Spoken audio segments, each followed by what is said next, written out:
Ramadhani, mwezi mtukufu ambao uliingia kwa utulivu lakini ukageuza maisha ya wengi. Mwezi ambao misikiti ilijaa, Qur'ani ikasikika katika kila kona na mikono ikanyanyuka mbinguni kuomba rehema na msamaha. Usiku ukawa na nuru ibada na mchana ukawa na saburi ya saumu. Lakini leo Ramadhani inaondoka. Ramadhani anatuaga polepole kama mgeni kipenzi anayefunga virago vyake baada ya kukaa nasi kwa muda mfupi. Swali linabaki ni hili: je, Ramadhani alikuwa nani kwako? Kwa baadhi ya watu Ramadhani ulikuwa mwezi wa ibada ya dhati. Masha Allah, walisimama usiku katika swala ya tarawehe, wakasoma Qur'ani kwa sauti ya unyenyekevu, wakatoa sadaka kwa wingi kwa wahitaji, na wakajitahidi kuacha maasi waliokuwa wamezoea. Lakini ukweli ulio wazi ni kwamba Ramadhani haikuja tu kwa ajili ya siku 30 ama 29. Ramadhani ni chuo, ni shule ya mafunzo ya roho na tabia. Ndani ya mwezi huu tulifundishwa saburi, tulifundishwa kujizuia, tulifundishwa kumcha Mwenyezi Mungu Subhanahu wa Ta'ala hata pale ambapo hakuna anayetuona. Sasa swali la kujiuliza ni hili: ni mafunzo gani umebeba kutoka katika chuo hiki cha Ramadhani? Je,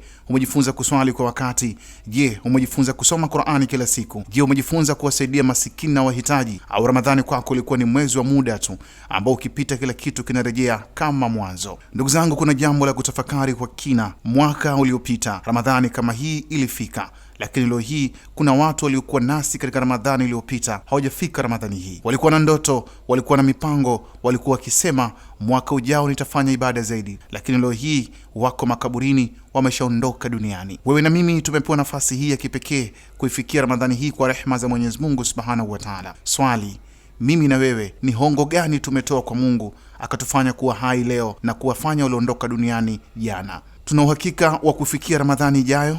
Hakuna mwenye uhakika huo. Ramadhani ana uhakika wa kurudi mwaka ujao. Mimi na wewe uhakika huo hatuna. Mwezi utaonekana tena angani, misikiti itafunguliwa tena kwa tarawehe, Qur'ani itasomwa tena kwa sauti tamu. Lakini swali ni hili: je, wewe utakuwa bado ungali hai kuipokea Ramadhani ijayo? Hili ndio fumbo la maisha. Ndiyo maana katika mafundisho ya mtume wetu Muhammadin sallallahu alaihi wasallam alionya kuhusu mtu ambaye Ramadhani itampitia kwake lakini hatosamehewa madhambi yake. Hii ni hadithi inayotutemesha moyo, kwa sababu Ramadhani ni mwezi wa rehma, mwezi wa msamaha, mwezi ambao milango ya pepo hufunguliwa na milango ya moto hufungwa. Ikiwa mtu ndani ya mwezi huu hakupata msamaha, basi kweli huyo amepata hasara kubwa. Ndugu yangu, Ramadhani inatufundisha jambo moja kubwa: ibada si ya mwezi mmoja tu. Mwenyezi Mungu anayestahili kuabudiwa katika Ramadhani ndiye huyo huyo anayestahili kuabudiwa katika mwezi wa Shawwal, Dhulqada, Dhulhijja na miezi yote ya mwaka. Ikiwa uliweza kuswali katika Ramadhani, basi unaweza kuswali pia hata baada ya Ramadhani. Ikiwa uliweza kusoma Qur'ani katika Ramadhani, basi unaweza kuendelea nayo kila siku hata baada ya Ramadhani.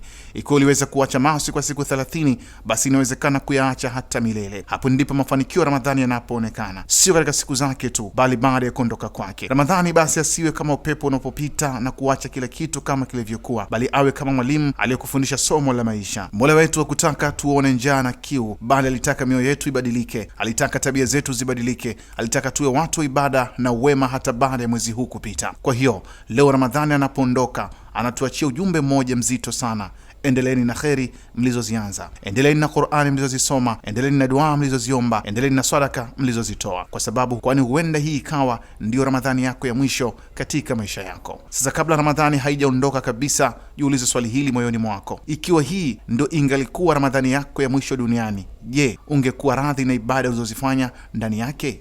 Mtazamaji, itumie fursa hii kabla haijaondoka, kwani huenda isijirudie. Abdullah Mashi, Kishki TV. Kishki TV, nuru ya dini yako.